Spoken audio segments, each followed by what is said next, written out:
चर्चा हुई थी कि नाम जप करते हुए भी यदि 10 नामापराध बन जाएंगे तो नाम का फल गुप्त हो जाएगा, वो प्रकाशित नहीं होगा। नाम अविनाशी होता है, नाश तो नहीं होता पर गुप्त हो जाएगा और अपराध के कारण भजन में प्रवृत्ति नहीं बनेगी। कल के एकांतिक में प्रथम बिना प्रश्न के अपनी तरफ से चर्चा हुई थी। आज चर्चा हो रही है, यदि आप भगवत सेवा करते हैं, भागवत धर्म को धारण करते हैं, भजन करते हैं, तो 32 सेवा अपराधों से बचिए। बहुत सूक्ष्म सूक्ष्म है। इनसे क्या होता है, मन में उत्साह भंग हो जाता है, भजन का अरुचि हो जाती है, अविश्वास हो जाता है, फिर वो साधक डगमगा जाता है, काम क्रोध आदि के आवेश में आकर गलत आचरणों में उतर जाता है। यदि हम 10 नामापराध और 32 सेवा अपराध से बचकर श्री भगवान के शरणागत होकर भजन करें तो हमें एक नवीन उत्साह होता है भजन का। आज इतना कि आज और करें, और वो नवीन उत्साह हमारे समस्त भोगों के उत्साह का नाश करके, जो भोग भोगने की हमारी उत्साह प्रवृत्ति रहती है उसका नाश करके उसे उदासीन बनाकर भगवान का प्रेमी बना देते हैं। तो अब सुनते हैं 32 सेवा अपराध से, जिनको हमें सुन करके अपने आचरण में धारण करके इन सेवा अपराधों से बचना है। पहला, भगवान के मंदिर में जब हम दर्शन करने जाएं तो यदि हम किसी भी सवारी से हैं तो 100 कदम पहले उतर जाएं। ये नहीं कि सीढ़ी तक हम कार में, यदि अस्वस्थ हैं, आपके पैर खराब हैं, तब तो कोई बात नहीं है। यदि आपके पैर ठीक हैं तो 100 कदम कम से कम मंदिर से दूर उतर जाएं गाड़ी से, और वहीं से नमन करें और पादुका उतार दें अपनी, नंगे पैर वहां जाएं। अगर आप मंदिर में चढ़ते हैं पादुका पहन करके और कहीं प्रभु के आंगन तक पहुंच जाते हैं तो ये पहला अपराध सेवा का बन जाएगा।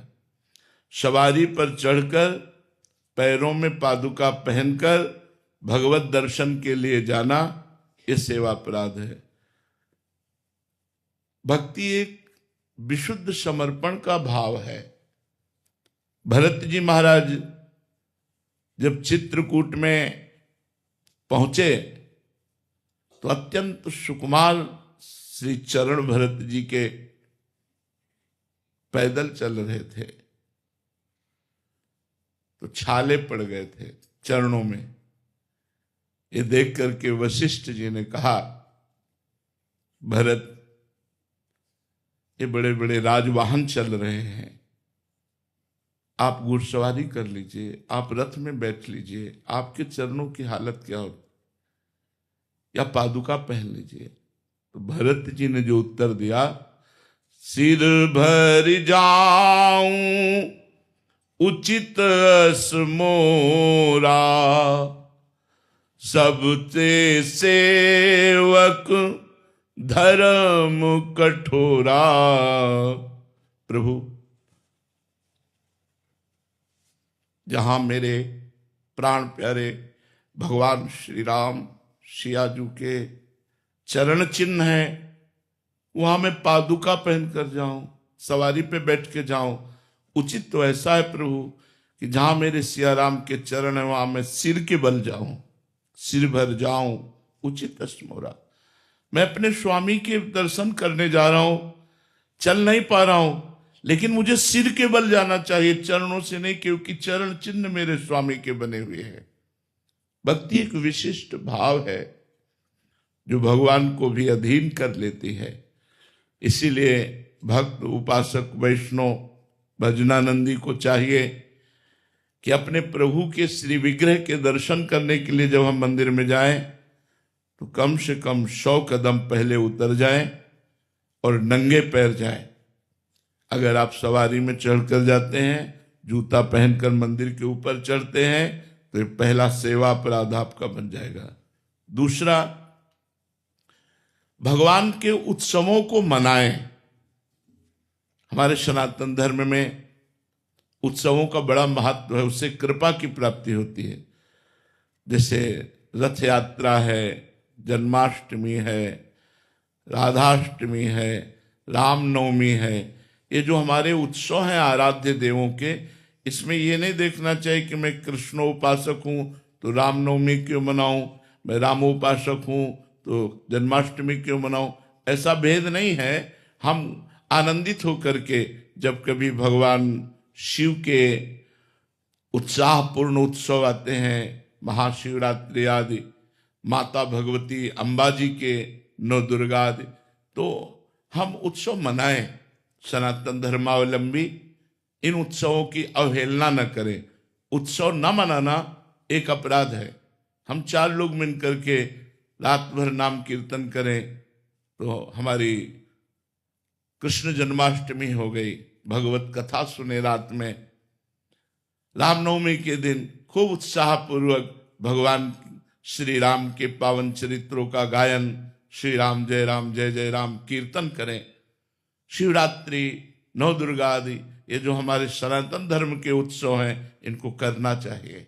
ना करना या उत्सवों में शामिल ना होना आपकी सामर्थ्य नहीं है कि आप कर सकें, तो जहां उत्सव हो रहा है वहां घंटा 2 घंटा के लिए शामिल हो जाइए। यदि शामिल नहीं होते तो एक अपराध है।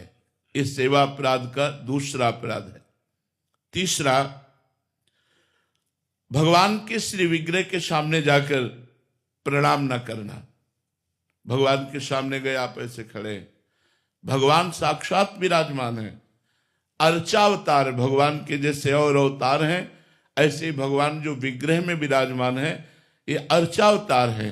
तो भगवान के सामने जाकर के सबसे पहला काम होना चाहिए साष्टांग प्रणाम करें, पंचांग प्रणाम करें। साक्षात भगवान विराजमान है। आप बिल्कुल संशय मत कीजिए कि ये तो मूर्ति है। जाकी रही भावना जैसी, प्रभु मूर्ति देखी तिन तैसी। अगर आप भावना करेंगे मूर्ति है तो मूर्ति है, नहीं तो साक्षात बिहारी जी विराजमान है, किसी मूर्तिकार की रचना नहीं। साक्षात राधा वल्लभ लाल, साक्षात राधा रमण जी, ये हम पर कृपा करके विराजमान है। हमारी सामर्थ्य नहीं कि हम इनको देख सकें, तो ये अर्चा विग्रह के रूप में विराजमान है। एक बार भगवान श्री कृष्ण को साष्टांग प्रणाम करने वाले को 10 अश्वमेध यज्ञ के अवभृत स्नान का फल प्राप्त होता है। एकोपि कृष्ण कृतः प्रणामो दशाश्वमेधा अवृतेन तुल्यः। दशाश्वमेधी, जो 10 अश्वमेध करने वाला है वो पुनरेपि जन्म, बड़ी बात है। लेकिन कृष्ण प्रणामी न पुनर्भवाय, जो एक बार श्री कृष्ण को साष्टांग लेट कर प्रणाम करता है, 10 अश्वमेध यज्ञ के अवभृत स्नान का फल मिलता है। लेकिन 10 अश्वमेध यज्ञ करने वाले में और श्री कृष्ण के प्रणाम करने वाले में अंतर है कि 10 अश्वमेध यज्ञ करने वाला स्वर्ग में जाएगा, पुण्य क्षीणे मृत्युलोके विसंति, लेकिन कृष्ण प्रणामी न पुनर्भवाय। इसलिए भगवान के श्री विग्रह के सामने जाते ही साष्टांग लेट जाए या पंचांग प्रणाम करे। कम से कम इतना देहाभिमान न पुष्ट हो कि हम भगवान के सामने अवहेलना पूर्वक खड़े हैं, देखते ही हाथ जुड़ जाए, नेत्र झुक जाए, साष्टांग लेट जाए। ये वैष्णवता है, ये भक्ति है। अगर आप प्रणाम नहीं करते तो तीसरा सेवा अपराध है। चौथा, अशौच अवस्था में मंदिर में दर्शन करने जाना। आप जैसे कपड़ा से ही लेटरिन गए हैं तो आपका अधिकार नहीं कि आप मंदिर में जाकर दर्शन करें। पहले जाइए, स्नान कीजिए, वस्त्र परिवर्तन कीजिए, वस्त्र पवित्र हो और आपका शरीर पवित्र हो। वो कोशिश करो कि भाव भी पवित्र हो, तब हम भगवान के दर्शन करने के लिए जाएं। एक एक कदम में आनंद का उल्लास होता है अपने प्रभु के दर्शन करने की भावना में। यदि आप खड़े खड़े लघुशंका करते हैं, आपके वस्त्रों में पेशाब के छींटे पड़ते हैं, आप अपवित्र हैं, मंदिर जाने के योग्य नहीं है, इसीलिए बुद्धि भ्रष्ट हो जाती है, कोई भाव नहीं आता, कोई अनुभव नहीं आता। मैं आपसे सच्ची कहते हैं, प्रभु के जो श्री विग्रह हैं, हमने अब वो सब बातें नहीं बताई जाती, मतलब ये साक्षात हैं, आपको हम ये कह रहे साक्षात हैं, एक एक बात आपकी सुनते हैं, एक एक बात देखते हैं, हम कैसे तुम्हें बताएं। ये प्रभु जो श्री विग्रह में आप केवल भाव करके देखिए, वो हमारे भावों को ग्रहण करते हैं। जो प्यार से उनसे बात करो ना, सेकंड में उत्तर आता है, सेकंड में ऐसे बात करो और स्फुरित हो गया उत्तर, स्फुरित हो गया। ये प्रभु विराजमान है। तो हम अपने प्रभु के अशौच अवस्था में मंदिर दर्शन करने न जाएं, जब हमारा शरीर अपवित्र हो, हमारे वस्त्र पवित्र हो, हमारा मुख अपवित्र हो। मुख में 3 बार आचमन करें, कृष्णाय नमः, गोविंदाय नमः, अच्युताय नमः। दाहिने अंगूठे से ऐसे करके हाथ पैर धो के पवित्र होकर भगवान के दर्शन करने जाए। अपवित्र दशा में वस्त्र अपवित्र, शरीर अपवित्र, मुख अपवित्र, ऐसी दशा में भगवत दर्शन करना अपराध माना जाता है मंदिर में जाकर के। 5वां, एक हाथ से भगवान को प्रणाम करना। ये शास्त्रीय पद्धति नहीं है। संत या भगवंत को दोनों हाथ जोड़कर प्रणाम किए जाते हैं। दोनों हाथ जोड़कर संतों को प्रणाम करते हैं और भगवान के सामने दोनों हाथ, ऐसे भगवान को नहीं किया जाता। ऐसे करना एक 32 सेवा अपराधों में एक अपराध है। एक हाथ से भगवान को प्रणाम नहीं करना चाहिए। ये 5वां अपराध है जो एक हाथ से प्रणाम करते हैं।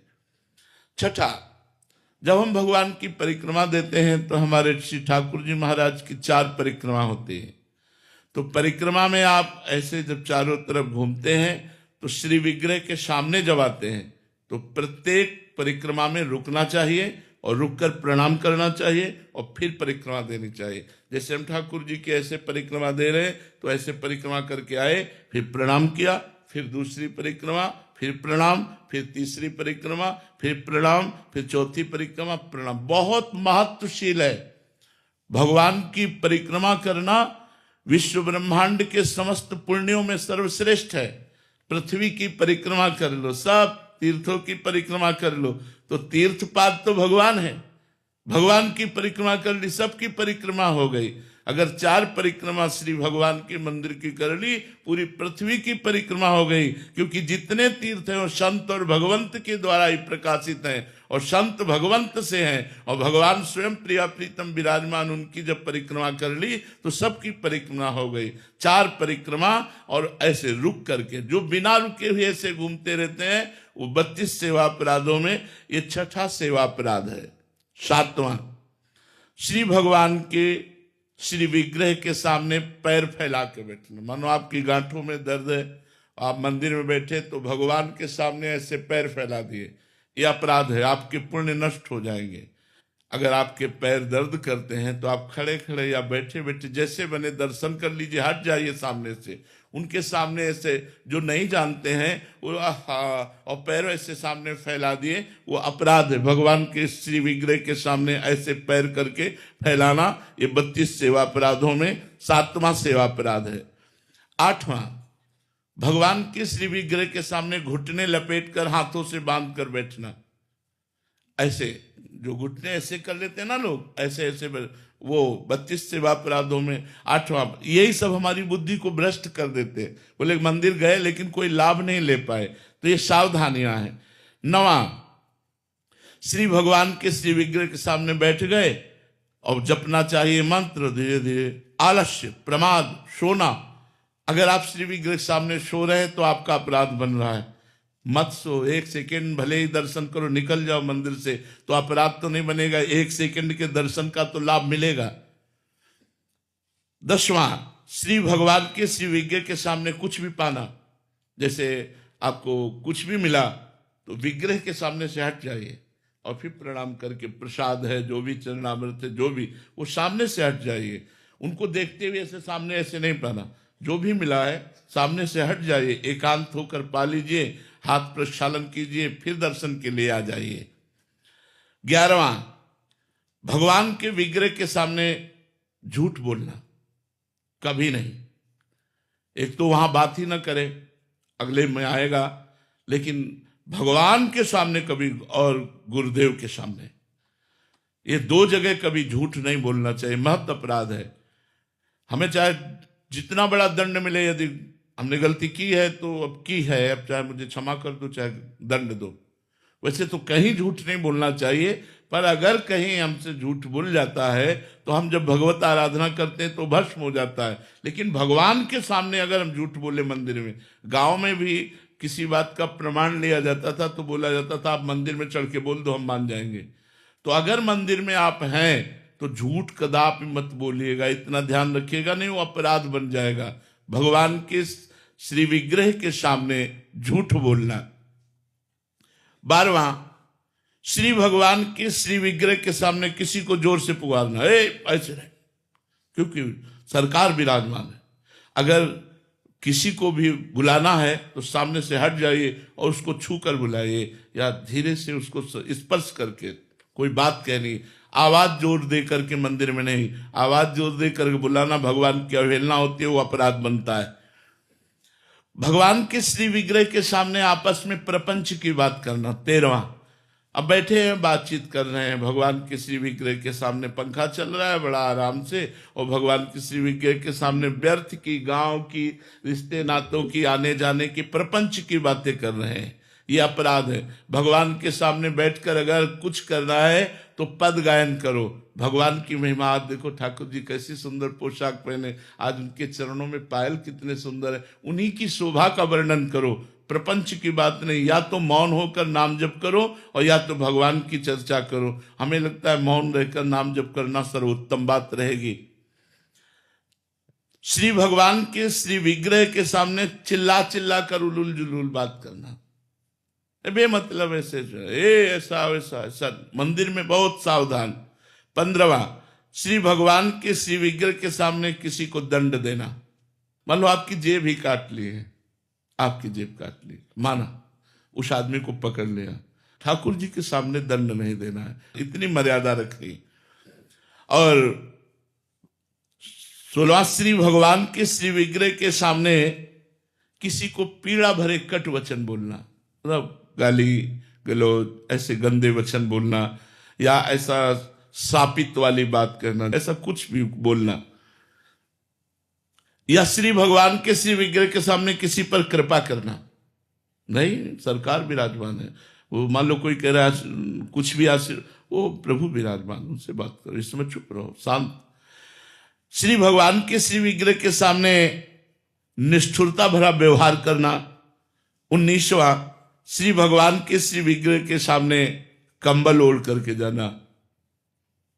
सर्दी का समय है तो मानो एक लोही एक चादर ऐसे डाल लिया, वहां मार कंबल ओढ़कर भगवान के सामने जाना निषेध करता है, शास्त्र निषेध करता है। श्री भगवान के श्री विग्रह के सामने किसी की निंदा करने लगना। भगवान के विग्रह के सामने मौन बहुत जरूरी है। जब आप दर्शन करने जाए तो सीधे आंख मिलाया और दर्शन करते रहो, आंख नीचे किया, मंदिर से बाहर, बच गए, कोई अपराध नहीं लगेगा। श्री भगवान के श्री विग्रह के सामने किसी को स्तुति भरे वचनों से बोलने लगना, अरे भाई आप क्या गाते हैं, आप बहुत ऐसा वैसा बातचीत करने लगे, उसकी बड़ाई करने लगे। स्तुति का मतलब होता है किसी की बड़ाई करना, वो दोष है। श्री भगवान के सामने अश्लील शब्द बोलना। श्री भगवान के श्री विग्रह के सामने अधोवायु छोड़ना। अब जैसे ये एक शारीरिक प्रक्रिया है, आप मंदिर में हैं, आपको अधोवायु को मतलब समझ रहे ना, तो उस वायु को जब वेग आता है तो कहीं भी वो छोड़ देता है ना, तो भगवान के श्री विग्रह के सामने नहीं, सीधे निकलो मंदिर से बाहर, यानी श्री भगवान के श्री विग्रह के सामने छोड़ दिया तो 32 सेवा अपराधों में है श्री विग्रह के सामने अधोवायु का त्याग करना। और 24वां, शक्ति रहते हुए भगवान की साधारण वस्तुओं से सेवा करना। जैसे आपके पास खूब भगवान ने दिया है तो उत्तम उत्तम भोग लगाइए, उत्तम पोशाक पहनाइए, उत्तम आभूषण पहनाइए। ऐसा नहीं कि आप खा रहे हो हलवा और चाय और पकौड़ी और भगवान के सामने चिरौरी रख दिया, ये ठीक नहीं है। प्राय लोग इस बात को नहीं समझते हैं, चिरौरी बिस्कुट ये भगवान के सामने, आप गरम गरम हलवा पकौड़ी खा रहे, नहीं भाई, पहले गरम गरम बने ठाकुर जी के सामने अर्पित करो। तो उत्तम उत्तम पदार्थों से, उत्तम उत्तम पोशाक आभूषणों से श्री ठाकुर जी की सेवा करनी चाहिए। 25वां, भगवान को निवेदन किए बिना अगर आप जल भी पीते हैं तो आपके सुकृतों का नाश होता है। गीता में भगवान ने कहा मुझे अर्पित किए हुए बिना जो भोजन पाता है वो पाप पाता है। तो कोशिश करो भगवान को भोग लगा करके ही पाओ। अपने घर में जो ठाकुर है, और आप जहाँ नौकरी करते हैं या आप व्यापार करते हैं, ऑफिस में जाते हैं, तो 1 मिनट के लिए आप धैर्य रखिए, अपना टिफिन खोलिए और आंख मूंदिए और भगवान का चिंतन कीजिए और कहिए हे प्रभु आप भोग लगाइए, और बस अपने ठाकुर की जयकार बोलिए। जो भी आपके इष्ट है, जैसे अपने लोग राधा वल्लभ लाल की जय धीरे से बोला और बस फिर प्रसाद पाने लगे। मानसिक भगवान को तो भोग लगाए, जल है अंदर से राधा वल्लभ लाल की जय, प्रभु हमारे हृदय मंदिर में बैठे हो आप पाओ। बिना जयकार किए, बिना अर्पित किए हुए 1 बूंद पानी भी न पियो। देखो आपकी बुद्धि कितनी निर्मल हो जाएगी, कितना भजन में रुचि बढ़ेगी। जो लोग कहते हैं ना भजन में रुचि नहीं बढ़ती, तो अब मनमानी चाट पकौड़ी ऐसे दुकानों में खाते घूमोगे, भजन बढ़ेगा? बिना भगवान को अर्पित के हम कह देखो तुम्हारा मन है आज हम, चलो ठीक है आप ले लो, मान लो वही दुकान पे खाना है, आंख मूंदिए और भाव में आए कि हे प्रभु मेरा मन, मतलब आप गोलगप्पा पाना चाहते, राधा राधा राधा वल्लभ लाल की जय, हर गोलगप्पा में राधा बोलिए और पवाइए, देखो आपकी बुद्धि शुद्ध रहेगी, बुद्धि भ्रष्ट नहीं होगी। ऐसे तो फिर मनमानी करने से बुद्धि अपवित्र हो जाती है। 26वां, ऋतु का जो फल है वो जरूर भगवान को भोग लगाना चाहिए। अलग अलग ऋतुओं में फल आते हैं, अलग अलग ऋतुओं में शाक आते हैं, तो शाक फल आदि उत्तम ये ऋतुओं में। आज ठाकुर जी प्रसन्न होते हैं। एक बार चोखा मेला जी महाराष्ट्र के थे, तो ठाकुर जी की आराधना में तो बड़े उच्च कोटि के भावयुक्त महापुरुष थे, तो बाजार जा रहे थे घर की वस्तु लेने, तो देखा केले का ऋतु था, नए नए केले इतने बड़े बड़े पके, तो उन्होंने कहा कि सामान क्या लेना, ठाकुर जी के लिए केला ले लेते हैं। और केला लिए और मंदिर में दरवाजे पर जाकर के आवाज लगाई और भगवत पार्षदों को कहा विट्ठल भगवान को भोग लगा दीजिए, आज इन्होंने हमें प्रेरणा की कि केला। बोले तेरे केला कौन भोग लगाएगा? तो उन्होंने एक तरह से अपमानित करके उनको बड़ा दुख हुआ। आपने हमें प्रेरणा क्यों की? और प्रेरणा क्यों? अगर प्रेरणा की तो आपने मुझे ये धक्का दे के बाहर क्यों? ये क्या लीला है आपकी? मैं तो घर की वस्तु लेने गया था, प्रेरणा आपने की कि केला मुझे चाहिए, मैंने केला खरीद कर जब आपको दिया तो आप अपमानित करवा के मन। मुझे अपमान का दुख नहीं, लेकिन मैंने तो सुना है आप केवल भावग्राही है, किसी का भी हो आप सबके भाव ग्रहण करते हैं। मैं अपने प्राण त्याग दूंगा और जाके घर में सिटकिनी लगाई बस कि न खाऊंगा न पीऊंगा। क्योंकि ऐसा क्या, जे ही ठाकुर जी को वहां रात्रि में शयन कराया गया, दरवाजा खटखटाया, चोखा मेला जी चोखा में, वो अमृत भरी आवाज, रह न सके, तुरंत जो खोला तो श्याम कांति और भगवान मधुर मधुर मुरली वादन करने वाले श्री कृष्ण। देखा चरणों में लौट गए, प्रभु प्रभु प्रभु आए और उनकी गोद में बैठ के बोले केला खावा, और वो वैसे ही केला रखे थे।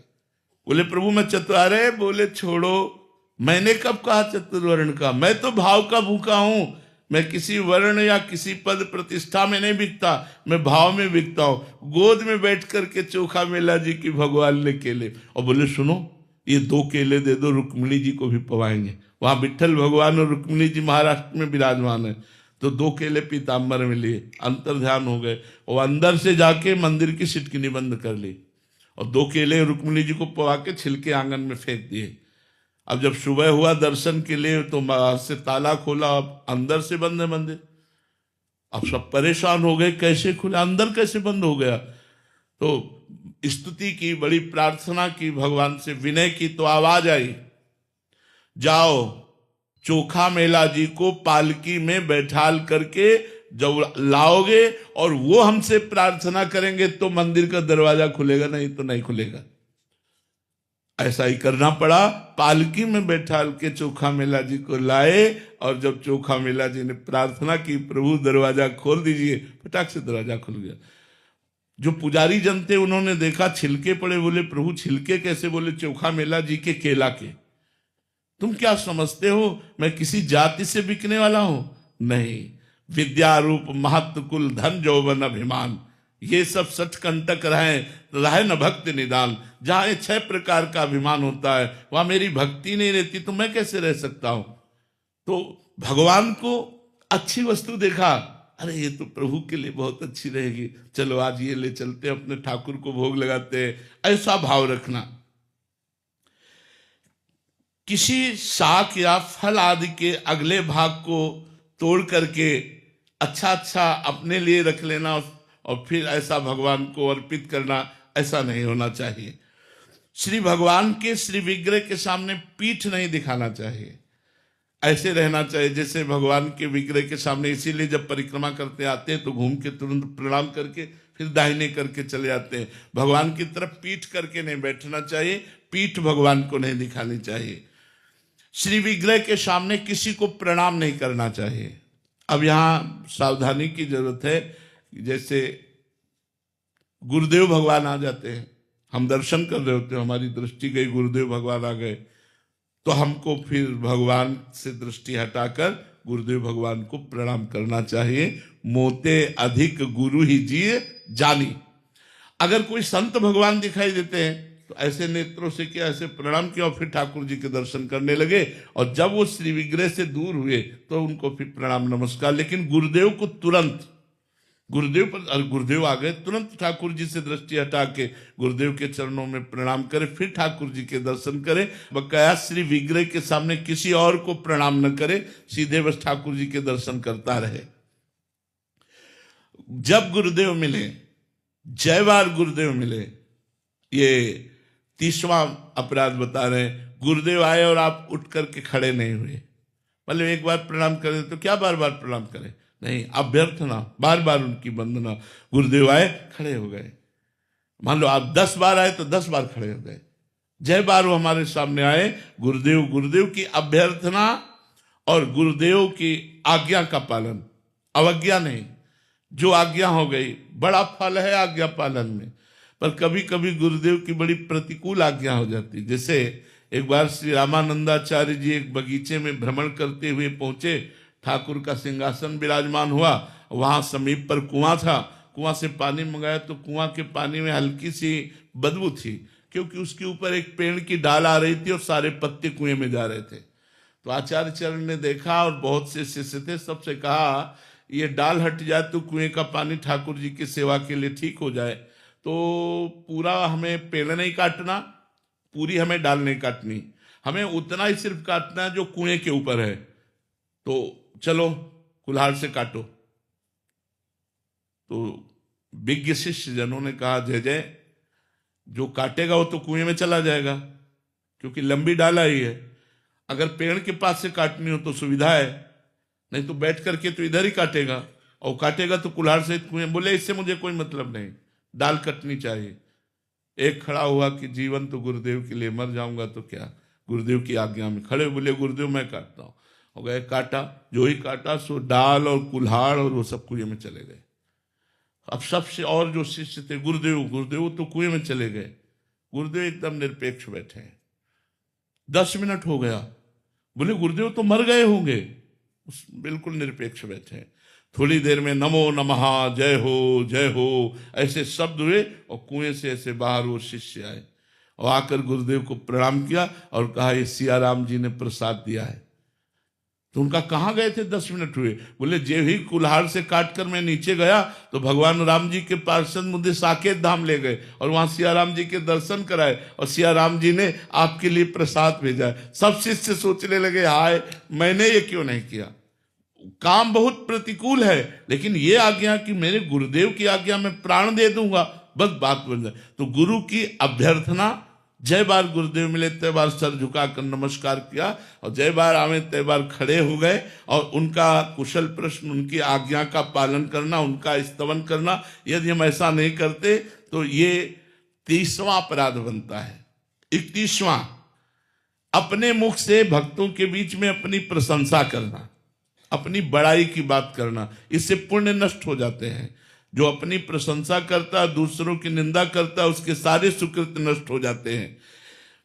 32वां, किसी भी देवता या किसी भी भगवान की निंदा कानों से न सुनना।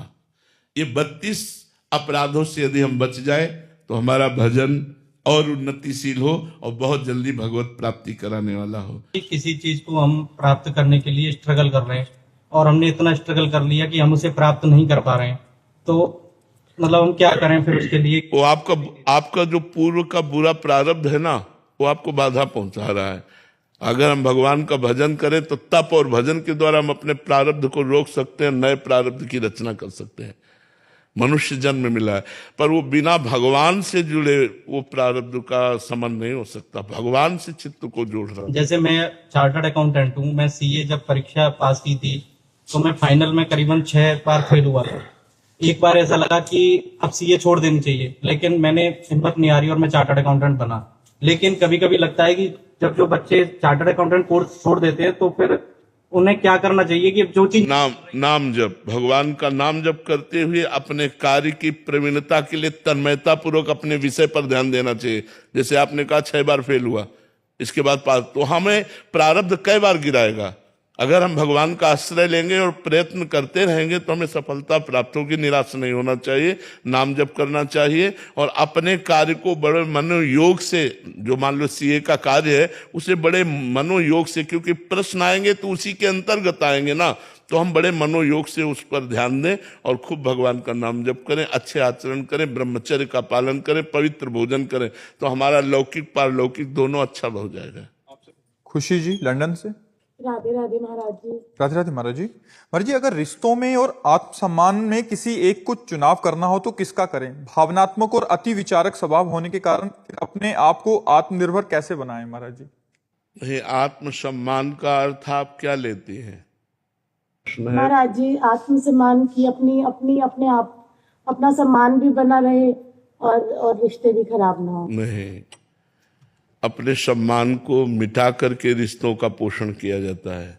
अगर हम अपने सम्मान की बात रखेंगे तो रिश्तों में खटास आ ही जाएगी। आत्मसम्मान तो भगवत स्वरूप होता है, लेकिन आप देहाभिमान की बात कर रहे हैं। जिसे आप आत्मसम्मान कह रहे हैं उसे देहाभिमान कहा जाता है। देहाभिमान को ठीक नहीं कहा गया है। देहाभिमान को मिटा करके हमको अपने रिश्तों का पोषण करना चाहिए। अपने जो भी रिश्ते हैं उनमें भगवत भाव रख करके अपने सम्मान को, देखो शास्त्रीय आदेश है, सबहि मान प्रद आप अमानी।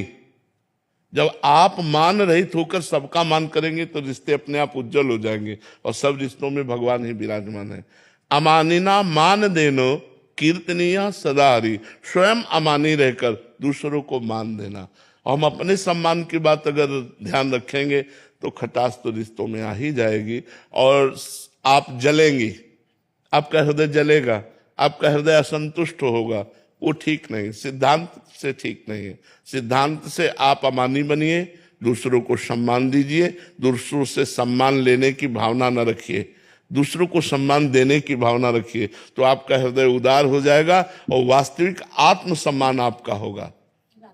वास्तविक आत्मसम्मान आपका होगा जब आपसे कोई कटु व्यवहार करे तो आप उससे प्रेम का व्यवहार करें, तो भगवान देख रहे हैं, वो आपको प्यार करेंगे। और जिसको भगवान प्यार करते हैं उसे सारा संसार प्यार करता है। जा पर कृपा राम की हुई ता पर कृपा करे सब कोई। तो हमें लगता है आप आत्मसम्मान की भाषा को देहाभिमान में बदल रही हैं। देहाभिमान आत्मसम्मान नहीं होता, सबका सम्मान ही आत्मसम्मान होता है, क्योंकि आत्मा सब में विराजमान है। ऐसे तो रिश्तों में खटास आ जाएगी, कड़ुआहट आ जाएगी, आपका हृदय संतप्त हो उठेगा, सो ठीक नहीं है। स्वाति जी भानपुरा से। राधे राधे महाराज जी।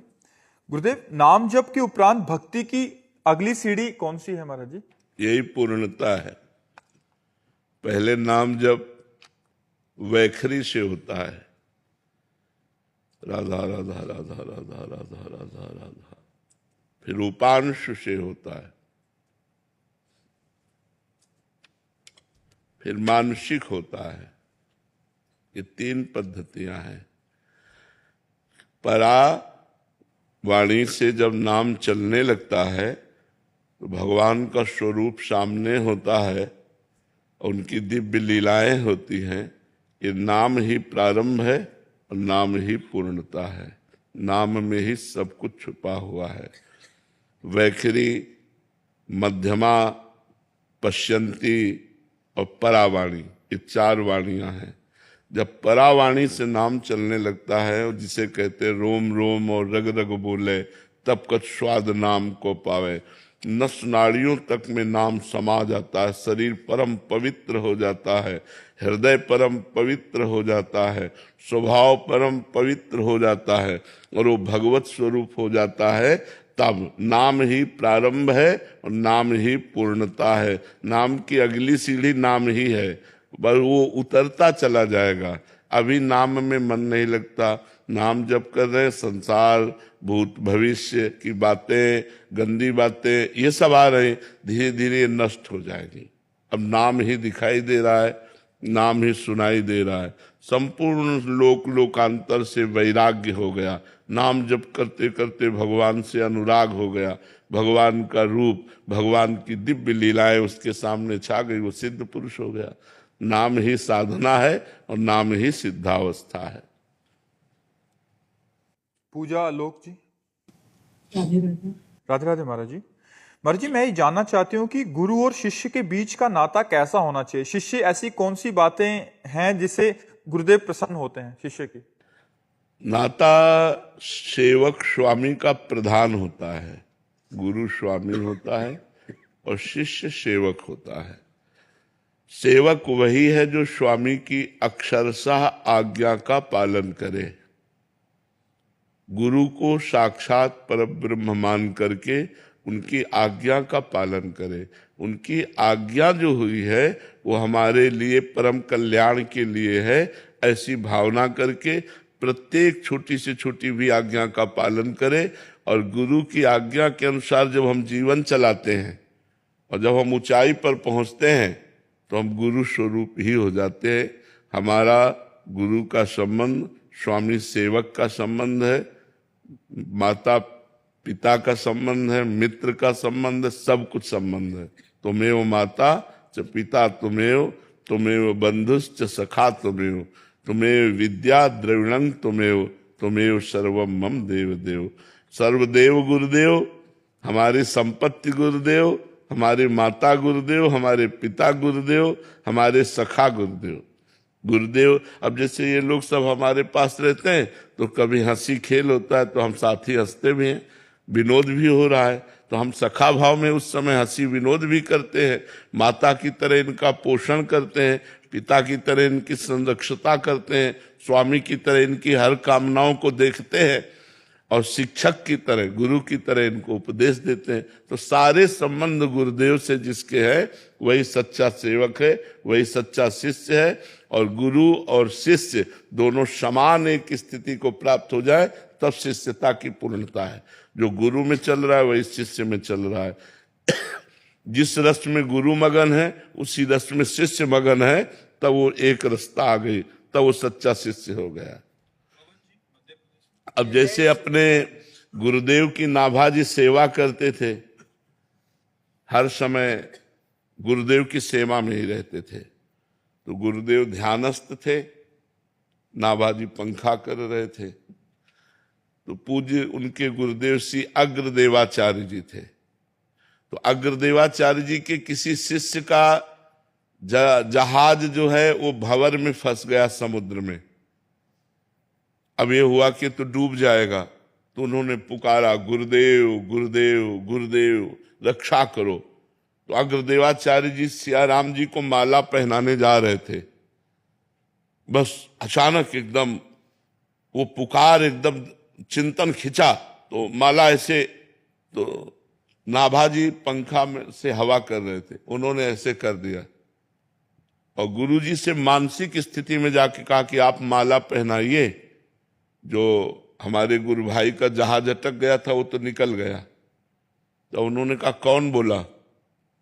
यहां के कौन बोला? मानसिक सेवा में वो ऊपर से सब मौन है। बोले कौन बोला?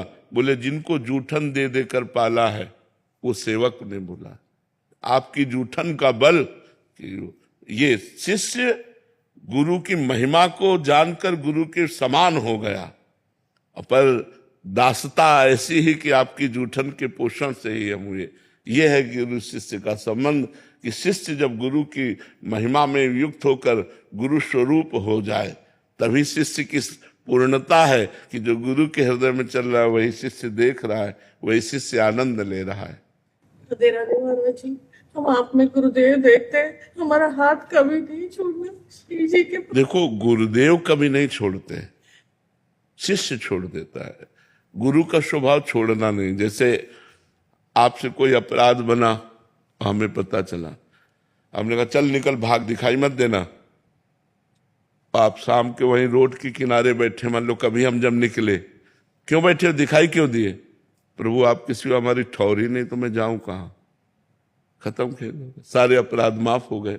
प्रभु हमारी ठौर ही नहीं है कोई, और कोई नहीं और ठौर कोई नहीं, आपके सिवा और कोई नहीं, हमारी कोई ठौर नहीं। तो नाथ अब हम जाएं तो कहां जाएं? आपकी शरण में है, चाहे दंड दो चाहे क्षमा करो, पर प्रभु हम आपके चरणों को छोड़ के नहीं जा सकते। ये है गुरु भक्ति। गुरु कभी नहीं छोड़ते, आप लोग ही गुरु को छोड़ देते, उनकी आज्ञा का उल्लंघन करके मनमानी आचरण करते हैं। गुरु कभी नहीं छोड़ते। गुरु का बड़ा उदार हृदय होता है। जो परब्रह्म परमात्मा को दे दें आपकी गोद में, वो गुरु नाराज कैसे हो सकते हैं? वो आपको सुधारने के लिए नाराज का नाटक कर सकते हैं। तो आपकी निष्ठा होनी चाहिए कि गुरुदेव को छोड़कर ये मारे या प्यार करें, गुरुदेव को छोड़कर और हमारी कोई गति नहीं। पवन जी। जय जय श्री हरिवंश। जय हरिवंश महाराज जी। महाराज जी, क्या गुरु की आज्ञा में रहना ही सर्वोपरि साधन है? क्या केवल नाम जप में सारी मेहनत लगा दें करने में? तो गुरु की यही तो आज्ञा है, गुरु की यही तो आज्ञा है। भगवान के चिंतन में मेहनत लगा दो, यही गुरु की सर्वोपरि आज्ञा है। जितना भजन करोगे उतना गुरु प्रसन्न होंगे, गुरु प्रसन्न होंगे, इष्ट अनुकूल हो जाएंगे, सारी बात लगी। तो हम पूरी मेहनत लगा करके, पूरी जान की ताकत लगाकर आठों पहर नाम जप करें तो गुरु प्रसन्न हो जाएंगे, इष्ट प्रसन्न हो जाएंगे, सब कुछ प्राप्त हो जाएगा। ज्ञान, वैराग्य, भक्ति सब प्राप्त हो जाएगी। नाम में पूरी सामर्थ्य है, विराजमान है। जितना शास्त्रों में लिखा है वो सब नाम में भरा हुआ है। ब्रह्म राम ते नाम बड़ वरदायक वरदान। ब्रह्म भगवान राम से भी बढ़कर प्रभु का नाम है। वो वर देने वालों को भी वर देने की सामर्थ्य रखता है। जैसे हम लोग नाम के बल से ही वरदायक प्रियालाल को भी आशीर्वाद देते हैं, चिरजीवो भूतल यह जोरी चिरंजीवी भो। प्रिया प्रीतम को हम आशीर्वाद देते हैं तो किसके बल से? नाम के बल से। आचार्य को आशीर्वाद देते, चिरजीवो तारानंदन। अपने आचार्य को, अपने गुरु को आशीर्वाद देते, स्वस्थ रहो, सुखी रहो, आनंदित रहो। किसके बल से? उन्हीं के द्वारा दिए हुए नाम के बल से। ब्रह्म राम ते नाम बड़ वरदायक वरदान। वरदान देने वालों को भी वर देने की सामर्थ्य आ जाती नाम जापक में। इसलिए नाम से बढ़कर के कोई नहीं है। खूब नाम जप करो, इसी से सब प्राप्त हो जाए। कुलदीप सिंह जी, चंडीगढ़ से। राधे राधे महाराज जी। महाराज जी, इस अंतिम पड़ाव में गुरुवाणी के शब्द हैं, जप तप संयम धर्म ना कमाया, सेवा साध ना जानिए हरि राया, कहू नानक हम नीच कर्मा, शरण परे की राखो शर्मा। महाराज जी, याद करके बहुत पछताता हूं, कृपया मार्गदर्शन करें कि बची हुई सांसों को कैसे संभालूं। नानक साहब तो बता तो दिए ना, शरण गए की शरण परे की राखो शर्मा। हाँ, आपकी शरण में इस बात को आप देखिए। मेरे से तो न साधु सेवा बनी न मेरा भजन बना। हे नाथ, बस मैं आपकी शरण में हूं, इस बात की लाज रख लीजिए कि मैं आपकी शरण में। ये खास बात है, जब जीव हृदय से भगवान की शरणागति हो जाता है तो सारी जिम्मेवारी भगवान स्वीकार कर लेते हैं। हमें चाहिए मन वचन और कर्म से अब जब से जागृत हुए तो हम अपने गुरुवाणी की शरण में हो जाए, अपने वाहे गुरु की शरण में हो जाए, परमात्मा की शरण में हो जाए, अकाल पुरुष की शरण में हो जाए, जिससे हमारा काम बन जाए। शरणागति हृदय से होती है। ये आर्त भाव है कि न मेरे से कोई जप तप बना, न मेरे से साधु सेवा बनी, अब तो प्रभु मेरा जीवन व्यर्थ ही है, मैं आपकी शरण में हूं। हे वाहेगुरु, हे परमात्मा, आप खुद शर्मा, मतलब आप खुद इस बात की लाज रखो कि मैं आपकी शरण में हूं। अब मेरी गति और दुर्गति आपके हाथ में है। संगीता जी, दिल्ली से। श्री हरिवंश महाराज जी मेरा ये पापी मन ना तो वाणी पाठ में लगता है ना ही माला जप में लगता है, श्री जी की सेवा में तो बिल्कुल नहीं लगता, ये बस सांसारिक राग द्वेष प्रपंच और भोगों में ही भटकता रहता है। इस पापी मन हम देखो मन को एक कोष करके अपने को छूट दे रहे हैं, गलत बात है। अगर आप केवल मन को कोसेंगे और अपने को छूट दे देंगी तो दुर्गति हो जाएगी। हम बोले राधा, बोलो राधा राधा राधा राधा, क्या करेगा मन, क्या करेगा मन? अब जब हम राधा राधा राधा की रट लगा रहे हैं तो हमारा मन क्या करेगा? अपने आप पवित्र हो जाएगा, अपने आप ठीक हो जाएगा। अब हम कहें कि मन से नाम जप हो तो सिद्धों का होता है, मन से नाम जप सिद्धों का होता है। साधकों को नाम जप वाणी से करना होता है, इसलिए वाणी से खूब नाम जप करो। अब मन लगे न लगे, नाम जप चल रहा है वाणी में, आपका परम कल्याण हो जाएगा। देखो मन की चक्कर में मत फंसो, अगर मन की चक्कर में फंसोगे तो दुर्गति कर देगा ये। हमको नाम पकड़ना, जबरदस्ती पकड़ना, नियम पूर्वक जपना। इसीलिए हम काउंटर को बहुत अच्छा समझते हैं। जो काउंटर आज लग चला है आधुनिक ना, कि भाई आज हमने 10,000 नाम जप किया, आज हमने 12,000 नाम जप किया, आज हमने 50,000 नाम जप किया। करना चाहिए, इससे उत्साह बढ़ता है। और कैसे भी हो, नाम तो जिह्वा से चल रहा है ना, इसलिए तुम्हारा परम मंगल हो जाएगा। काउंटर आदि ये बहुत उत्साह पैदा करते हैं कि आज हमने इतना नाम जप किया, आज हमने इतना नाम जप किया। इसलिए करना चाहिए, सबको करना चाहिए। 5,000 नाम रोज जपना शुरू कीजिए, फिर आगे बढ़िए। शुरू करेंगी? हाँ, ऐसे राधा राधा राधा राधा राधा राधा राधा राधा 5,000 बार राधा राधा को, मन लगे न लगे, फिर आप देखो कैसा आनंद आने लगेगा धीरे धीरे। सुमन जी पंजाब से। महाराज जी दुख में भजन छूट जाता है तो महाराज जी ऐसे में कैसे? दुख में भजन तो अधिक होता है, इसका मतलब आपका भजन में अभ्यास नहीं है, इसीलिए है ऐसा। जो दुख में भजन नहीं कर पाता और सुख में क्या भजन करता है? अनुकूलता का कहीं भजन होता है? भजन तो हमें तो लगता है दुख में ज्यादा होता है। जब प्रतिकूलता, अपमान, निंदा, विपत्ति, दुख ये घेरे हों तो हमारा चित्त भगवान में स्थित होना चाहिए, तभी माना जाएगा वो भजन करता है। नहीं तो फिर भजन क्या, दुख में आया और भजन भूल गए, प्रभु का सुमिरन भूल गए, इसका मतलब भजन ठीक नहीं है। अभी भजन ठीक नहीं है, भजन को ठीक करो, अभ्यास ठीक करो भजन का। दुख में भी हमारी चित्तवृत्ति भगवान में लगनी चाहिए, अधिक लगनी चाहिए। कुंती जी ने तो भगवान से दुख ही मांगा कि हर समय दुख एक ऐसा है जो भगवान का स्मरण कराता है। तो कुंती जी ने भगवान से कहा मुझे सदैव दुख प्रदान कीजिए। भगवान से कहा विपत्ति दीजिए, पग पग पर विपत्ति दीजिए, जिससे मैं आपका स्मरण कर सकूं। तो अभ्यास ठीक करो, दुख में तो और भजन होना चाहिए जी। जब दुख आता है ना तो फिर हम बहुत झगड़ा करते हैं उनसे, और नहीं तो ऐसा प्रेम थोड़ी, प्रेमी से अपने सुख थोड़ी मांगते हैं, प्रेमी का सुख देखते हैं। अगर भगवान से प्यार है, भगवान को अपना मानते हो, तो जोई जोई प्यारो करे सोई मोहि भावे। जिसमें प्रभु राजी हो उसमें मैं राजी होना चाहिए। हम लोग सुख के गुलाम हो चुके हैं, इंद्रिय सुख के गुलाम हो चुके हैं, तो हम भगवान से इंद्रिय सुख मांगते हैं, ना दे तो हमारी अश्रद्धा हो जाती। ये गलत सिद्धांत है, कोई भक्ति का सिद्धांत नहीं है, ये कोई अध्यात्म का सिद्धांत नहीं है, मनमुखी बात है। ऐसा ठीक नहीं बच्चा। मनुष्य जीवन इसलिए नहीं मिला है, मनुष्य जीवन मिला है दुख सुख में सम होकर भगवान का भजन किया जाए, भगवान से प्रार्थना की जाए। इतनी प्रार्थना तो की जा सकती, नाथ दुख में हमको दुख सहने की सामर्थ्य दो, और सुख में दूसरों को सुख प्रदान करने की भावना दो। अगर हमारे पास सुख है तो हम परोपकार करें, दूसरों को सुख प्रदान करें, और दुख है तो मुझे सहने की क्षमता दो, जिससे मैं आपके द्वारा प्रदत्त दुख को सहकर आपका स्मरण कर सकूं। तब तो ठीक है, नहीं तो फिर वो ठीक बात नहीं है, ये सांसारिक बात है। राधे राधे महाराज जी। महाराज जी जिस समय जीवात्मा शरीर छोड़ता है वो अपने सभी शरीर संबंधियों को भूल जाता है और कर्मानुसार अन्य योनियों को प्राप्त होता है, तो उसके लिए जो पूजा पाठ धार्मिक अनुष्ठान जैसे तर्पण इत्यादि किए जाते हैं, तो उसका क्या महत्व महाराज जी? जीवात्मा को प्राप्त होता है क्या? हाँ, वो प्राप्त होता है।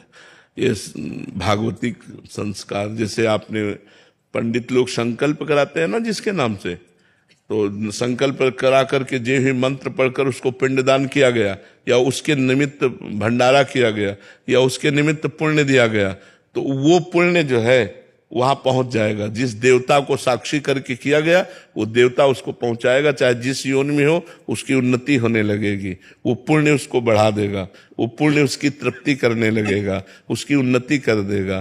तो ये हमारे धर्म शास्त्रों का जो नियम है, ये कोई व्यर्थ नहीं है कि वो मर गया तो वो कौन, नहीं, ट्रांसफर होता है। हम जब इधर से भेजेंगे तो हम, इसीलिए तो भगवान को साक्षी किया जाता है, देवता को साक्षी किया जाता है। मंत्र जो है देवताओं के हित होते हैं, तो वो देवता वो भगवान के पास, भगवान उसको वहां पहुंचाते हैं। जो जीव जहां होता है उसकी उन्नति हो जाती है। ये पक्का समझो, इसमें अविश्वास नहीं करना चाहिए। खूब नाम जप करना चाहिए, खूब उनके लिए संत जिवाने चाहिए, पवाने चाहिए, तीर्थ याटन करना चाहिए, पिंडदान करना चाहिए। तो हमारे माता पिता या जो सगे संबंधी है उनकी उन्नति हो जाएगी, उनका कल्याण हो जाएगा, उनका मंगल हो जाएगा। पितरों में और पूर्वजों में क्या डिफरेंस होता है? एक ही बात है, वही पूर्वज जाकर पितर बनते हैं, जाके वही पूर्वज जो हमारे हैं ना वही पितर होते हैं। वैसे पितर लोक है, पितरों के स्वामी आर्यमा है।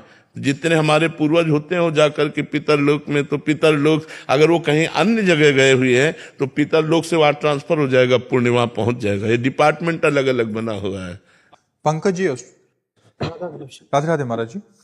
महाराज जी, यूट्यूब के माध्यम से काफी वर्षों से आपको सुन रहा हूं, आपकी बातों को जीवन में उतारने का प्रयास भी कर रहा हूं। महाराज जी, मेरा प्रश्न है कि जब आपने संन्यास लिया और घर रिश्ते नाते त्याग दिए, तो शुरू के कुछ महीनों में आपको अत्यंत प्रतिकूलता का सामना करना पड़ा होगा। उन परिस्थितियों में पूरे जीवन भर प्रतिकूलता ही प्रतिकूलता सहता रहा हूं। आज क्या आप हमें अनुकूल समझ रहे हैं? दोनों किडनी खराब है, कोई अंग ऐसा नहीं जो हमारा दर्द न कर रहा हो। तो बचपन से लेकर अभी तक प्रतिकूलता ही प्रतिकूलता, तो प्रतिकूलता मेरी अनुकूलता बन गई है, समझ रहे हो ना? दुख सहते सहते दुख मेरा साथी बन गया है, इसलिए मुझे अब दुख से परेशानी नहीं रहती। अब दुख, अपमान, निंदा, इनसे मुझे प्यार हो गया है।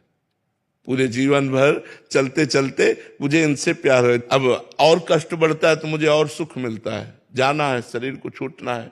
मैं शरीर नहीं हूं, ये नाशवान है, मैं भगवान का दास हूं। वो अविनाशी स्वरूप हमारा है जो चिदानंद में सेवा में भगवान की जाता है। इसलिए हाँ, पहले दिन हमारे विश्वास को भगवान शंकर ने पुष्ट किया। जब मैं 13 वर्ष का शरीर था तो शाम के माताजी से केवल बताया, पिताजी से तो हिम्मत नहीं थी क्योंकि बहुत कठोर स्वभाव के थे, तो उनसे डर लगता था बात करने में। तो माताजी से कहा कि माताजी हम कल बाबा जी बन जाएंगे।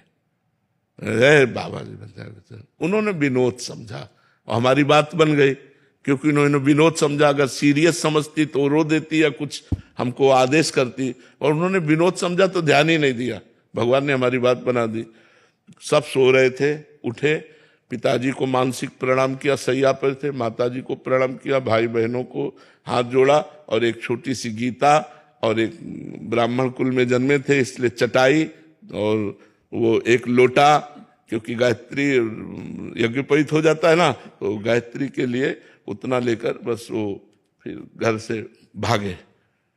पैजामा कुर्ता या ऐसा पैंट शर्ट, हाफ पैंट या शर्ट या पैजामा कुर्ता क्या था मुझे ध्यान नहीं है उस समय, मतलब गृहस्थी वेश में ही भागे। और 15 किलोमीटर चलने के बाद थक गए, तो एक शंकर जी का मंदिर आता है नंदेश्वर, सरसौल में, सरसौल ब्लॉक में नंदेश्वर महादेव, वहां जंगल में जाकर के रुके। अब जब 12 बजे भूख लगी, क्योंकि सुबह से कुछ ना कुछ घर में मिल जाता था, अब सुबह तो मिला नहीं, चलते चले आए। अब दोपहर के 12 बज गए, भूख लगी, तो पहली बार हमारे मन में प्रश्न उठा कि कैसे जीवन निर्वाह होगा, जीवन निर्वाह कैसे होगा, कहाँ रहेंगे, कहाँ जाओगे। तुरंत हम कहा ये तो हमको परास्त कर देगा प्रश्न। तुरंत हम कहा भगवान जैसे रखेंगे, हम भूखों मर जाएंगे लेकिन घर नहीं जाएंगे, हर कष्ट सहेंगे। इतने में एक आदमी आ गया, हमारे विश्वास को भगवान ने तुरंत पुष्ट किया। एक आदमी आ गया, उसने कहा बच्चा यहाँ एक सूर स्वामी रहते थे, जानते हो क्या? तो हम कहा हम यहाँ नए आए, हम जानते किसी को नहीं। तो कमंडल खोला और 1 लीटर दही होगा, मीठा दही, गांव के दूध गड़वा का लाल लाल दही, लाल रंग का हो गया। उनका तुम पी लो, अब हम वापस नहीं ले जाएंगे, उनके लिए लाए थे, वो है नहीं तो आप पी लो, वो संत कहीं चले गए होंगे। तो हमें कुछ लगे, हम कहा हम क्यों पी ले? बोले नहीं पी लो, महादेव जी की ऐसी इच्छा है। तो उसी लोटे में डाल के 3-4 लोटा निकला, छोटा लोटा था। और जब वो गए तो 1 लीटर दही में खूब छक गए ना, बस जो ही गए सो शंकर जी के ऐसे पिंडी को पकड़ के खूब रोए कि हमें विश्वास हो गया कि हमारे जीवन का आप पार करेंगे, आप स्वीकार करेंगे। बस वो दिन क्या दिन, कभी घर नहीं याद आया, कभी घर नहीं गए, कभी परिवार से 1 रोटी नहीं खाई आज तक, अपने जन्मभूमि की 1 रोटी आज तक नहीं खाई जब से घर से निकले, भगवान की कृपा से। तो बहुत बड़ी जीवन यात्रा कट गई। अब बताओ, हम किसी आश्रम या ऐसा हमारा उद्देश्य नहीं रहा, इसलिए हम कहीं रुकते नहीं थे। 1 दिन रुके, 2 दिन रुके, 4 दिन रुके, कोई विरक्त स्थान और भजनानंदी संत तो फिर 1-2 साल रुक जाते, जैसे सैनपुर में रुके, निम्बुआ घाट में रुके, ऐसे ऐसे स्थानों में रुके, घटिया घाट में रुके। नहीं तो ऋषिकेश से लेकर बनारस तक यही हमारा रोड था, बस यही घूमना गंगा के किनारे, और जो प्रारब्ध वशात मिल जाए वही खा लेना, किसी से कुछ कहना नहीं, मांगना नहीं, कभी स्वेटर नहीं पहना, कभी शाल नहीं ओढ़ा, कभी कंबल नहीं ओढ़ा, इतने दिनों में। अब जैसे शरीर रुग्ण है तो अब ये सब सुविधाएं स्वीकार नहीं, तो इन सुविधाओं से बता रहे ना, हमें सुविधा, सुख और सम्मान और प्रशंसा, इससे हमें परहेज है। ये सब हो रहा है अंदर। आपको सच्ची बताऊं, कोई हम मतलब अहंकार या सफाई की बात नहीं है, इसका कोई महत्व नहीं, ये सब मायाकृत लीला हो रही है। तो जो हमें दुख की बात रही, तो पहले हमें कष्ट लगता था, जब कष्ट लगता तो होता मुझे भगवान प्राप्त करना है, चुप शांत सह लो, चुपचाप सह लो। हम 2 श्लोक गीता जी के ये बहुत हमें काम दिए। पहला, मात्रा स्पर्शास्तु कौन्तेय शीतोष्ण सुख दुखदा आगमा पाइनो अनित्यास्तास्ति तिक्षस्व भारत। और दूसरा, यम ही न व्यथ्यन्ते ते पुरुषम पुरुषर्षभ सम दुखा सुखा धीरम स्वमृतत्वाय कल्पते। जहां हमारा मन हमको विचित करता, सो इन श्लोक को, इनका अर्थ विचार करने लगते। भगवान ने कहा, ए चुप शांत सह सह सह सहते सहते सहते सहते भगवान ने श्री धाम वृंदावन का वास देकर अब यहाँ पूर्णता कर दी।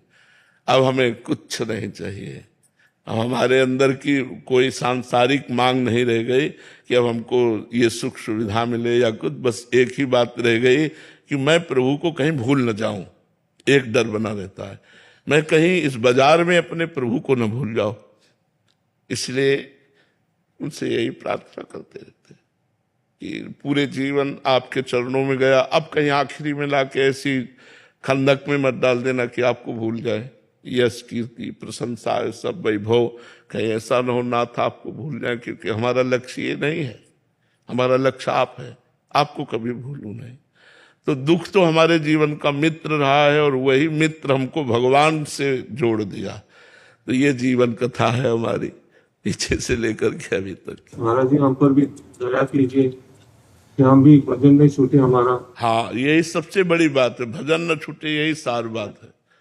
सार बात यही कि महाराज जी, संसारिक जीव जो हम जैसे हैं, उनको तो एकांत काटने को दौड़ता है महाराज जी, हमें समाज काटने को दौड़ता है। मैं आपको हमारा मन जो है वो सही पूछो तो आज हमारा मन उस बात को लेकर के ललचाता है जिस बात को भगवान ने हमें पहले दिया था।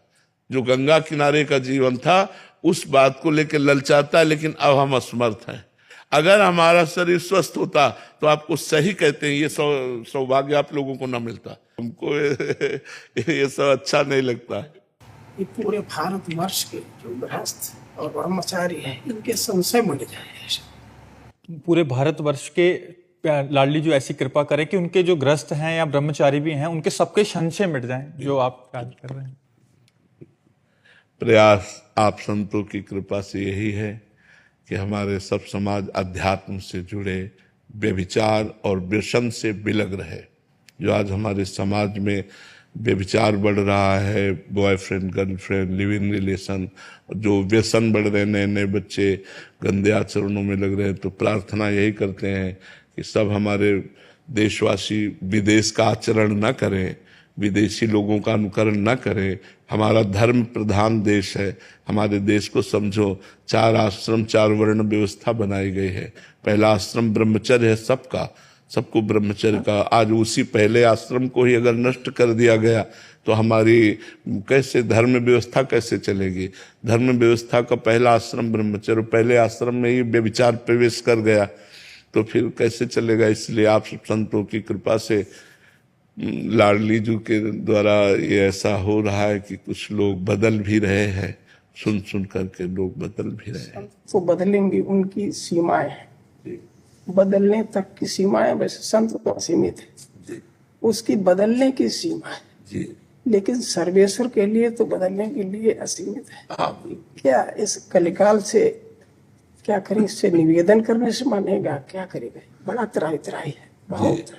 वैसे युग धर्म का प्रभाव होता है, इसलिए भगवान छूट दिए होते हैं और अपने संतों को पावर देकर रोकने का काम करते हैं। बकाया युग धर्म से के लिए नहीं, अगर वो चाहे तो एक संकल्प मात्र से अनंत ब्रह्मांडों का 1 मिनट में परिवर्तन हो जाए। अब हम लोग तो दीपक की तरह हैं, जो तो अपना अपना उजाला प्रकाश कर, कोई 10 को संभाल रहा है, कोई 100 को संभाल रहा है, कोई 1000 को संभाल रहा है, लेकिन पूरी सृष्टि को संभालना तो सिर्फ सर्वेश्वर भगवान के ऊपर है। पर युग धर्म के अनुसार वो भी छूट देते हैं, क्योंकि शास्त्रों में लिखा हुआ है, जैसे कलयुग का प्रभाव है तो शास्त्रों में लिखा हुआ है, तो इसीलिए उसका प्रभाव अपना पड़ेगा। पर संत जन लड़ते रहते हैं, उसके प्रभाव को दबाते रहते हैं और भगवान की जय और अध्यात्म की जय बुलवाते रहते हैं, अध्यात्म का संस्कार प्रकाशित करते रहते हैं। सबको देख के बड़ा आनंद आता है, ठीक है, लेकिन ये सब संशय रहित कैसे हो पाएंगे, ये कलिकाल में बहुत मुश्किल है। सो कलिकाल कठिन उर्गारी, पाप परायण सब नर, सब नर कल्पित करें अचारा, जाय न वरन अनीति अपारा। तो क्या सर्वेश्वर की लीला है? हाँ, सर्वेश्वर की लीला ही मानी। हम लोगों के जो पुराने प्रारब्ध के भोग बाकी है वो हम भोग रहे हैं। नहीं महाराज जी, युग धर्म का भी प्रभाव है। कोई कितना भी बड़ा प्रतापी हो, युग धर्म का प्रताप उसे युद्ध करेगा, उसको परास्त करने की कोशिश करेगा। अगर वो तपस्या और भगवत शरणागत है तो फिर कोई परास्त नहीं कर सकता है। कलयुग का प्रभाव वहीं रहता है जहाँ भगवान नाम नहीं, भगवत लीला कथा नहीं, भगवान से चित्त नहीं जुड़ा, वहीं कलयुग का प्रभाव पड़ता है। नहीं तो हमारी वाणी जी में लिखा हुआ है, जो रसिकाचार्यों ने वाणी लिखी है, राधा वल्लभ भजत भज भली भली सब होए, जिते विनायक शुभ अशुभ विघ्न करे नहीं कोई, विघ्न करे नहीं कोई, डरे कलिकाल कष्ट भय, हरे सकल संताप हरसि हरिनाम जपत जय। कलयुग डरता है, जहाँ भगवत नाम कीर्तन, भगवत कथा, भगवत वार्ता, भगवत चिंतन होता है, वहाँ कलयुग डरता है। जैसे संकलो संघो शक्ति, हम 100 साधक मिलकर नाम कीर्तन करते हैं तो हम हजारों को पवित्र कर देंगे, 1000-2000 को पवित्र कर देंगे, ऐसे चलता है। लेकिन उसका प्रभाव तो चलेगा। जैसे गर्म हवा चलती तो सबको लगती है, प्रभाव मिट नहीं सकता। नहीं, प्रभाव नहीं, कल का प्रभाव नहीं मिटाया जा सकता। नहीं, हम एक कोने से मिटाएंगे, दूसरे कोने में वो परास्त कर देगा। इसीलिए संत जन तो लगे ही हैं। कली जो युग प्रभाव युग धर्म है, ये भी क्या हमारे पुराने जन्मों के प्रारब्ध से हम लोगों को जन्म लेना पड़ा क्या? हाँ हाँ हाँ हाँ, बिल्कुल बिल्कुल बिल्कुल बिल्कुल, ये तुम्हारा कलयुग में जन्म होगा। बिल्कुल। तो इसके जब ये भोगना निश्चित है जी, तो ये पूरा भोगना पड़ेगा या भजन से ये नष्ट, प्रारब्ध नष्ट हो सकता है? भजन से हम इसको नष्ट कर सकते हैं, भजन मिटा सकता है। जो तप करे तुम्हारी कुमारी तो भावी मिट सके।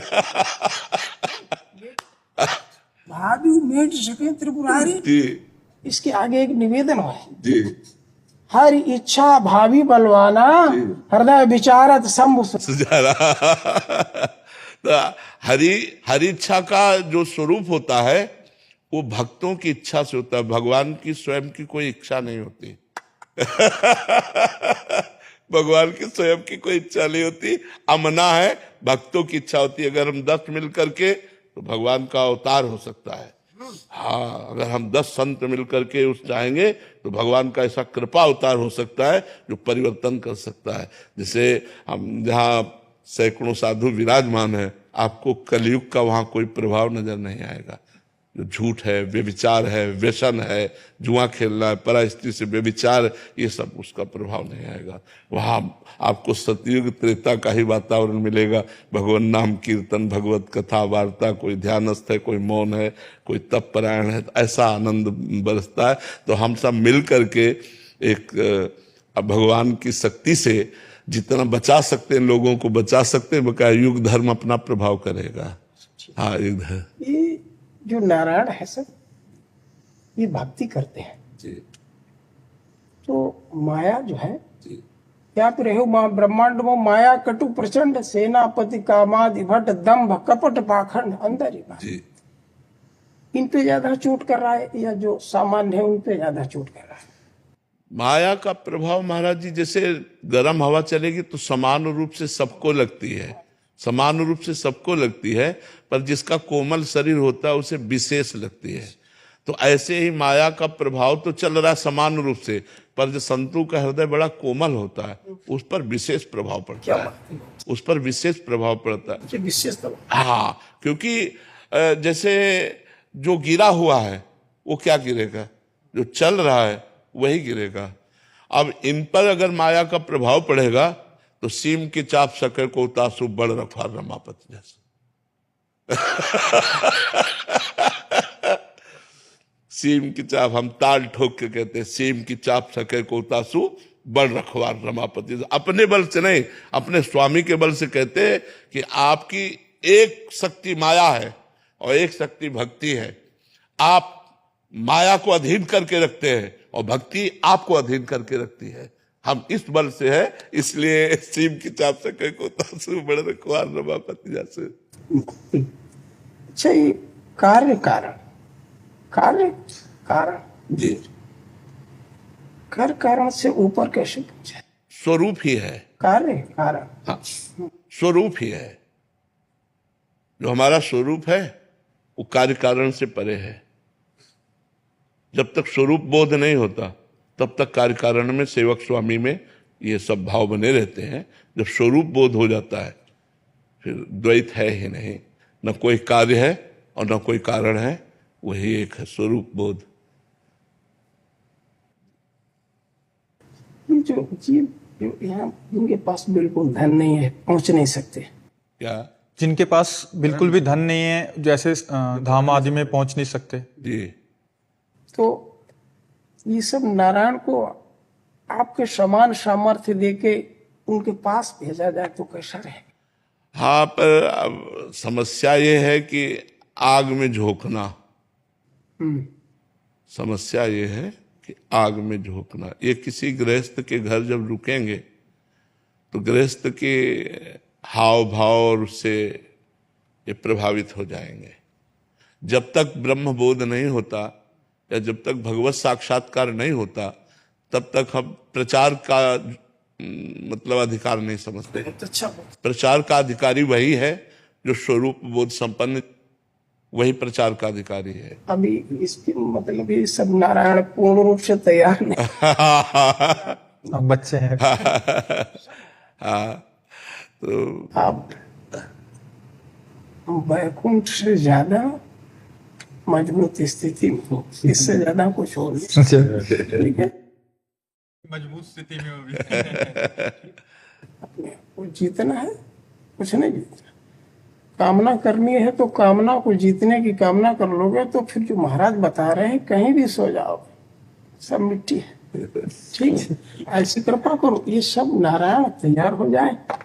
और ये आप संतों की चरण रज के प्रभाव से हो सकते हैं। हमारी सामर्थ्य तो क्या है, हम तो ला के खड़ा कर दिया, अब तैयार आप सब संतों को करना, भगवंत को करना, सामर्थ्य हो तो सर्वेश्वर कोई सामर्थ्य। ऐसा निमित्त मात्र 2-3% 98-97% ये सब युग धर्म का लिए बिल्कुल हम लोगों को कोई क्षमता नहीं।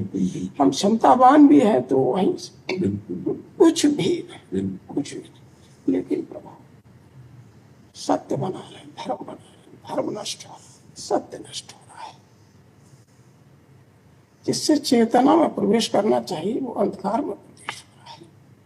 हम विश्व गुरु कैसे बने? जब मेरे सब बच्चों में समान क्षमता है तभी हम किसी को कुछ बता सकते हैं। तुम विश्व के बस आप ही कृपा करो और भगवान कृपा करे तो बस हो सकता है। आप गुरु हैं, आप पर ब्रह्म है, आप ही का महत्वपूर्ण है।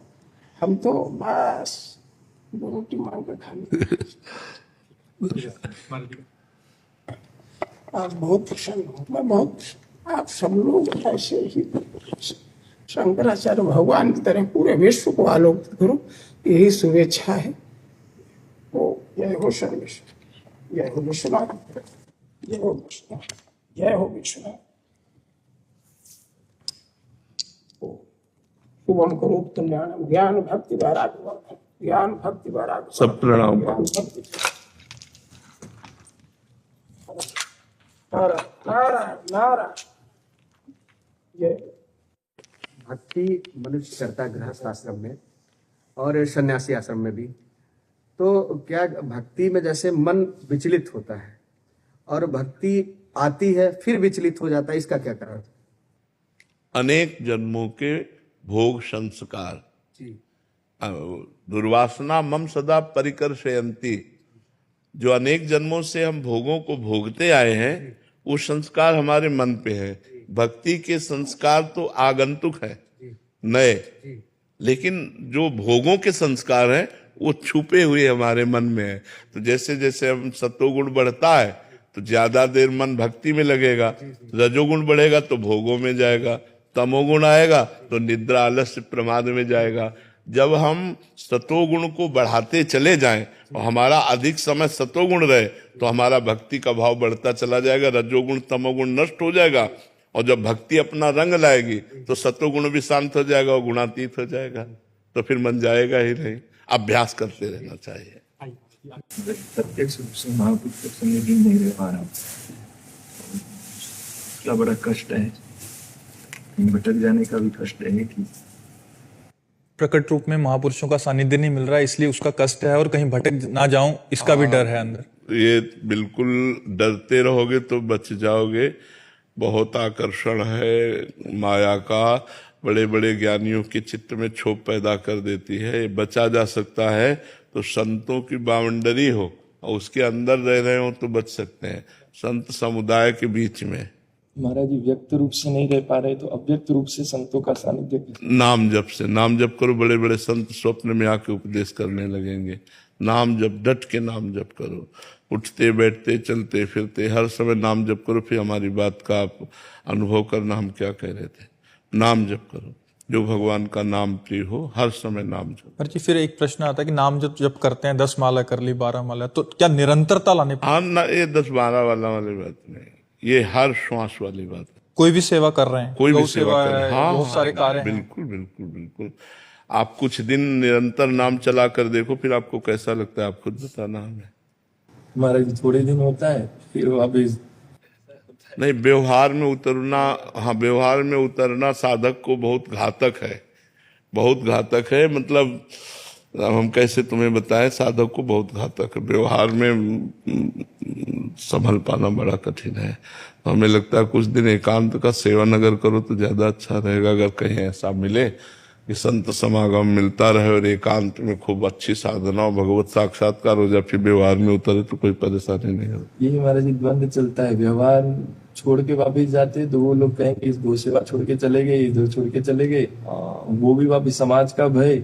और नाम जप करो, गौ सेवा करते रहो, बचते रहो। भक्ति पथ पे चलने के लिए क्या रास्ता है? गुरुदेव के चरणों का सुदृढ़ आश्रय। जी, गुरुदेव के चरणों का सुदृढ़ आश्रय। अगर गुरुदेव के चरणों का सुदृढ़ आश्रय नहीं है तो मन मुखी आचरण करने से हम भगवान की भक्ति नहीं प्राप्त कर सकते। 64 भक्ति के अंगों में सबसे पहला अंग है गुरु पादाश्रय, गुरु के चरणों का आश्रय। और वैसे भी भक्ति का प्रारंभ भी जो होता है, प्रथम भगति संतन कर संगा। तो संत महापुरुषों के संग से गुरुदेव का वर्ण और गुरुदेव के श्रीमुख से निकले हुए नाम मंत्र का निरंतर जतन और वैसा ही आचरण, तब हम भक्ति पथ पे चल पाएंगे। नहीं, कली का प्रभाव ऐसा है कि पाखंड और दंभ में परास्त कर देगा।